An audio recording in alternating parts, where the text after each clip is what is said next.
What up guys, I'm Low-Heat and I'm gonna be showing you my SP-404 inspired effects rack for Ableton Live 10, which is available as a free download on my website lowheatbeats.com. The link is down in the description. Now if you want to learn how to use the effects of the actual SP-404 inside Ableton, you can check my other video. The link is up here when I explain how to use the actual SP-404 as an effects processor inside Ableton. But this video is about recreating some of the effects of the SP-404 using the Ableton effects.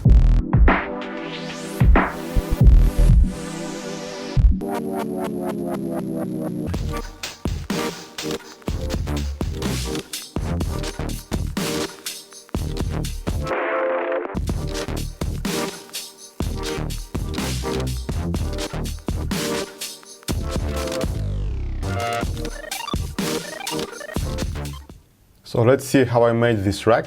By clicking on this button, you can see all the devices that are contained in the rack.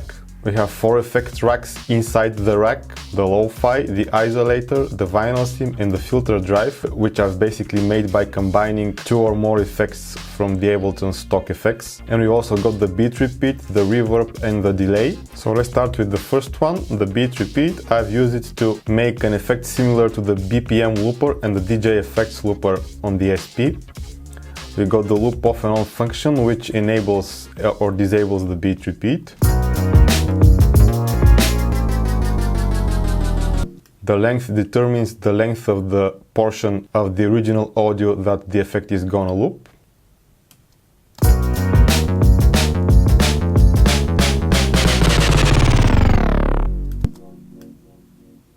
And basically the loop off and on button corresponds to the repeat button on the beat repeat, and the length knob corresponds to the grid knob on the beat repeat. And what's important here is to set the chance to 0, otherwise the beat repeat will trigger repeats at random. So the next one is the lo-fi. This is basically just the redux effect. The knob is mapped to the downsample and the filter frequency on the auto filter, so it controls both of those parameters. And what I've also done is the filter frequency knob doesn't go all the way down. This is achieved here. When you press the map button, you can see that this knob is set to a certain range. It won't go all the way down because I don't want to filter the sound all the way down.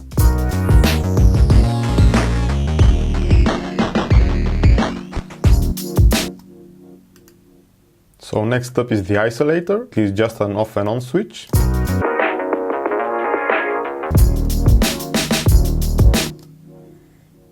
It consists of 2 effects, the overdrive and the EQ3. With the EQ3, we cut the low and the high frequencies. So basically similar to a telephone effect. It makes it sound really mid-rangey, and the overdrive gives it presence. Now the vinyl sim, this one is really interesting. Basically again it's just an off and on switch. We don't have much control over how this one actually sounds. From this knob we can just turn it off and on.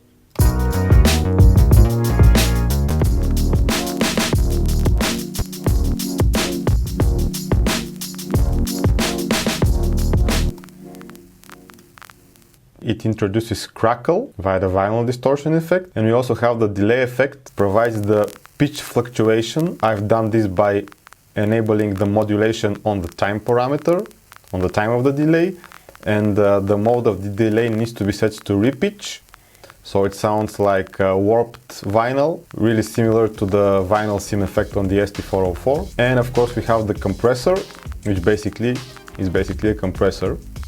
Okay, so the filter plus drive. The filter plus drive consists of the auto filter and the overdrive. So what it basically does is, by turning this knob, I use the low pass filter on the auto filter to filter the sound, and simultaneously I turn on the overdrive effect. Let's have a look at the mapping editor again.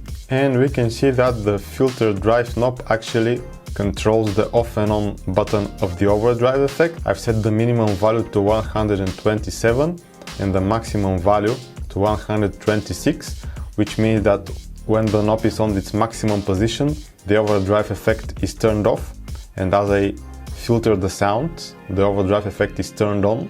so it makes it more punchy, really similar to the filter plus drive effect on the SP. With the reverb, what I've done is I've basically mapped this knob to the dry wet and to the decay time. So as we increase the reverb amount, it also becomes longer.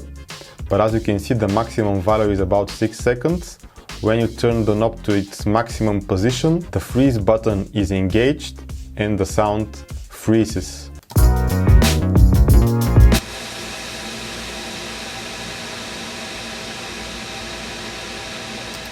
So when you freeze the sound, it will stay frozen until you return the knob to its normal position. And the last effect that I've included in this rack is the tape delay. This is basically just a simple delay effect. And this is just the dry wet knob.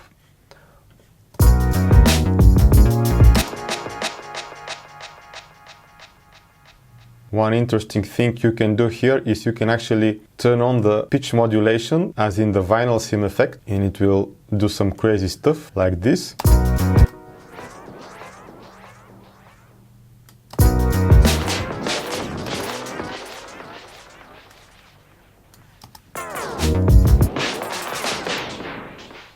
If you don't have the patience to actually build your own SP-404 rack, you can go to my website lowheatbeats.com and download mine for free. Basically just map your favorite controller to this rack and just enjoy it.